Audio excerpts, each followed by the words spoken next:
Hey, shalom, shalom, shalom lakam, which is peace unto you all. Hi, Rob Tawab la Atham, Za'achikam Yawam or Chagador Charlotte, which is good evening. This is your brother Yawam from the GMS camp in Charlotte. Nachamatam, Kaya Hamalakat Hashemayim Kwa Rob, repent ye for the kingdom of heaven is at hand, call Layam La La, Banawa Yahweh Bahasham Yahweh Shai, Bahasham Rucha Hakodash Wamashana, Laza Koninawa, Wamalakim Shur Chagador, just all praises to our Father Yahweh, which means he exists. Bahasham, and the name Yahweh Shai delivers in double honors to the elders and apostles of Great Millstone. This is some information on daylight savings time, and it says it's designed to shift an hour of daylight from the early morning to the evening during warmer months. Originally implemented during World War One to conserve energy, its modern purposes include reducing electricity consumption, promoting evening outdoor recreation, reducing traffic accidents, and decreasing crime. All right, let me get another one.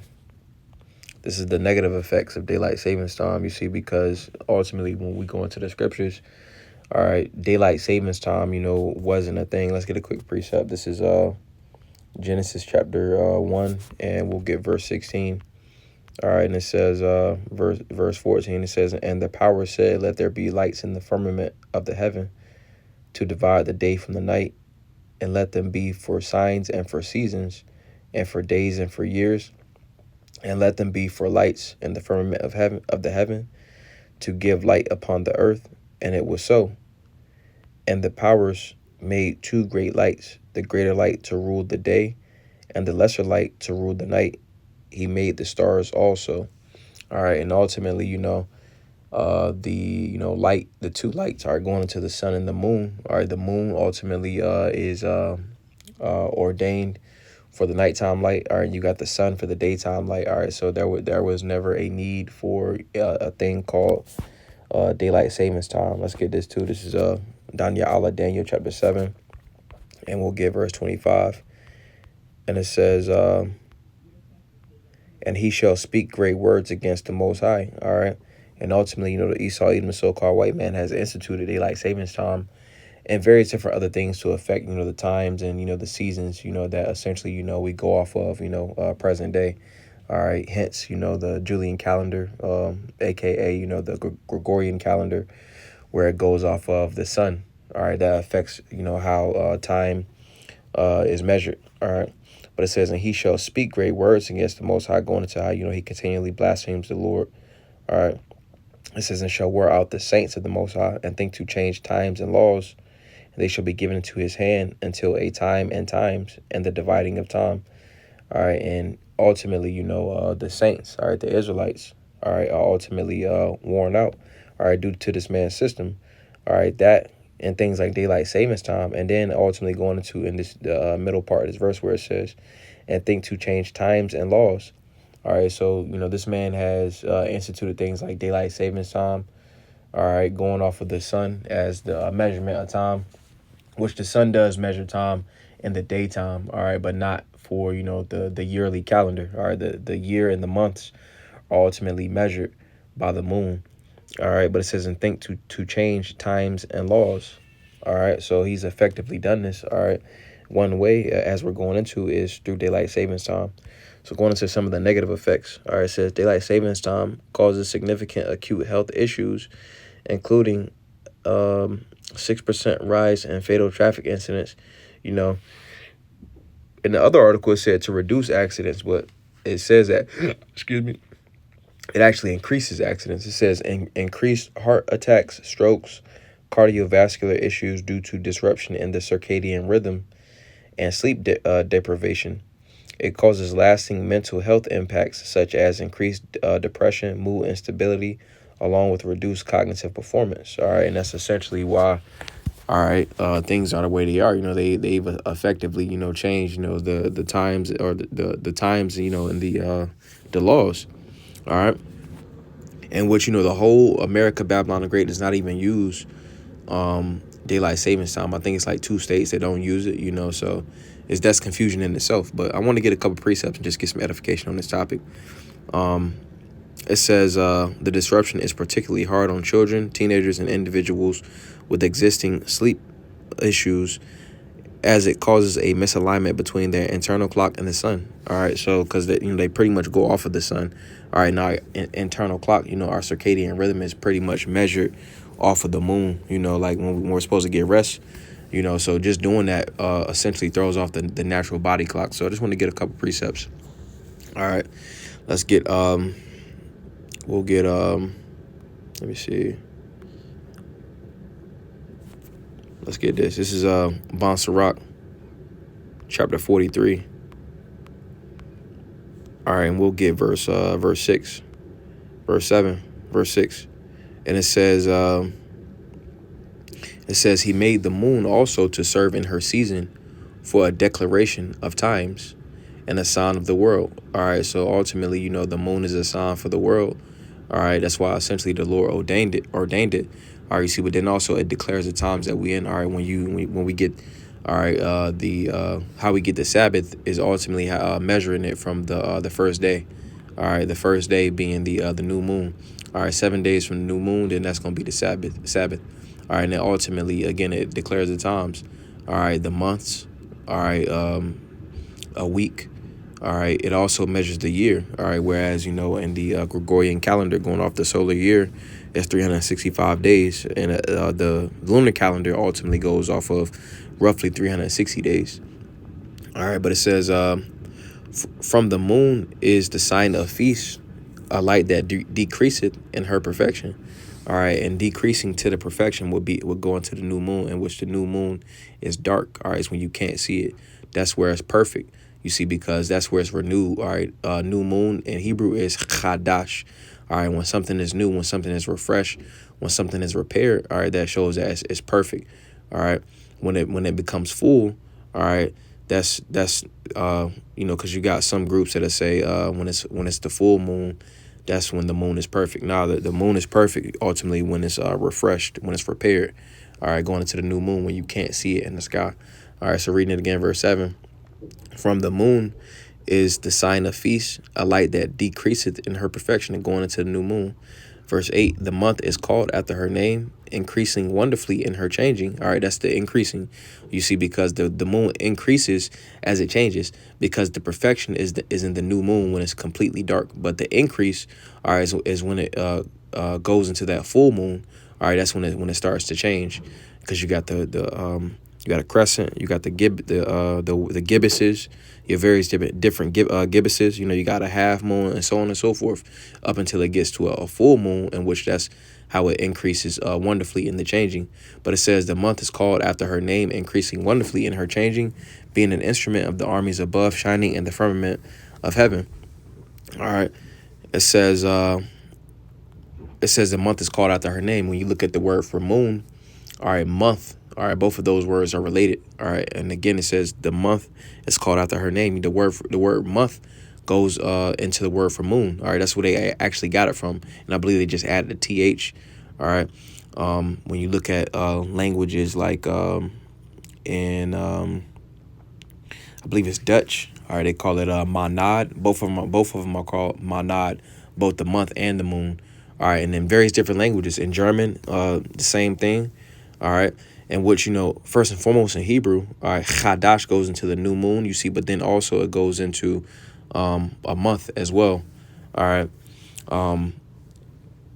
Being that, every language is a derivative of Hebrew, the other languages ultimately exemplify that as well. So let's get a couple more. Let's get let me see. We'll go to, let's go to Ecclesiastes. So Ecclesiastes chapter 1, we'll get verse 5. And it says, the sun also ariseth, and the sun goeth down, and hasteth to his place where he arose. All right, and ultimately, the sun goes in a circuit, and it's synonymous with the Hebrew letter qua, and that's because the sun rises in the east and sets in the west. All right, and ultimately, when the sun during the day, it's supposed to be 12 hours of daylight, all right? And that's ultimately how we will measure the time in the ancient world, all right? It will be the sky will be divided into 12 parts, all right? And from those 12 parts, essentially, it would show, how many hours of daylight it was. And it's essentially how we would measure what time it was in the daytime. That's why you would have things like the sundial, all right, the things where it would cast a shadow from those sundials, all right, because you measure in the daytime time off of the sun, all right. But as far as how we measure the months, the years, all right, and things of that nature, all right, the feast, that's measured off of the moon. All right, let's get this real fast. This is John chapter 9 and verse 4.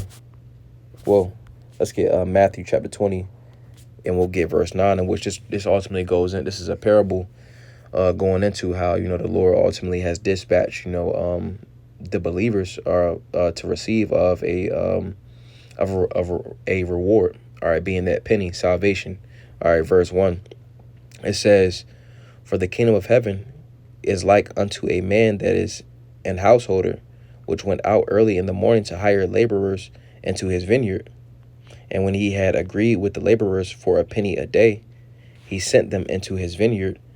And he went out about the third hour, and saw others standing idle in the marketplace, and said unto them, Go ye also into the vineyard, and whatsoever is right I will give you. And they went their way. Again he went out about the sixth and ninth hour, and did likewise. And about the 11th hour he went out, and found others standing idle, and saith unto them, Why stand ye here all the day idle? They say unto him, Because no man hath hired us. He saith unto them, Go ye also into the vineyard, and whatsoever is right, that shall ye receive. So when even was come, and bear in mind, even evening ultimately is when the sun sets. All right. So it says, so when even was come, the Lord of the vineyard saith unto his steward, Call the laborers, and give them their hire, beginning from the last unto the first. And when they came, and when they came that were hired about the 11th hour, they received every man a penny. But when the first came, they supposed that they should have received more, and they likewise received every man a penny.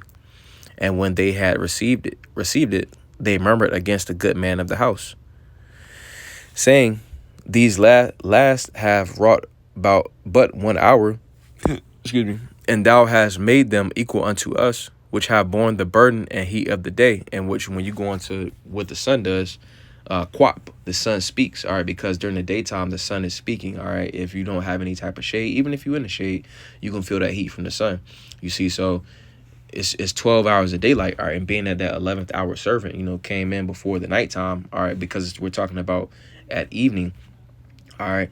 At evening, all right, no man can work, in the evening, in the nighttime, you see. So that's why it's imperative that, we do the work, that we do the Father's work. We got to be about the Father's will, you see. But I just wanted to, because this goes into the parable, of the penny, all right, and ultimately how we're all working for salvation, and how we, essentially, you're gonna have some that are going to be the 11th hour servant, coming in at the last minute, all right, right before the nighttime, you see, because the nighttime is to where we can't work, all right. That's after, ultimately after the grace period, all right. So this is John chapter 9, and we'll get verse 4, and it says, I must work the works of him that sent me while it is day. The night cometh when no man can work. So we have to work while it's the daytime, when there's light still outside. All right. And so which these two ultimately go into as parabolic speech. All right. But ultimately in literal speech, all right, the sun is 12 hours of sunlight. All right. And what Esau has done is he has ultimately messed up how the times is, to where, ultimately he has everybody in the morning type of a state. So I'm going to get that, and I'm going to go ahead and close. But this is Mashal Proverbs chapter 29, and we'll give verse 2. And it says, when the righteous are in authority, the people rejoice. And essentially, everyone's going to be rejoicing, you see, because everything going to be in true balance. All right. We're going to be going off of, the moon to measure, the years, the months, all right, the feasts. All right. Ultimately, we're gonna be in our land. We're gonna have abundance. We're gonna be thriving. All right. Right now, everybody just hanging on by a thread. Esau is going off of daylight savings time. All right, that's messing up people's psyche, their mental. All right, people are depressed. All right, accidents. All right, and so on and so forth. All right, because the wicked is in rulership. It says when the righteous are in authority, the people rejoice. We're going to be running it by the righteous rule book, the scriptures. But when the wicked beareth rule, the people mourn. Everybody is mourning. Due to this daylight savings time. All right, this hustle and bustle of the American society. All right, and just everything. Corresponding with this place is just negative. All right, it puts the people into a mourning state. Even Esau's own people, all right, they're mourning as well. And the heathen, you see, because the who's in rulership ultimately is ruling wickedly. So I just wanted to go into that. You see, because the earth is in a under a wicked vibration. All right, it's off balance. All right, and it's putting the people to where everybody's depressed. Have cognitive issues, and the earth isn't in its true pristine estate. You see, so I don't want to zaza banai palos. That was a beautiful edification of the spirit. Lord's will. You'll have a good night. Wa shalom lakam, which is peace unto all. Shalom, shalom.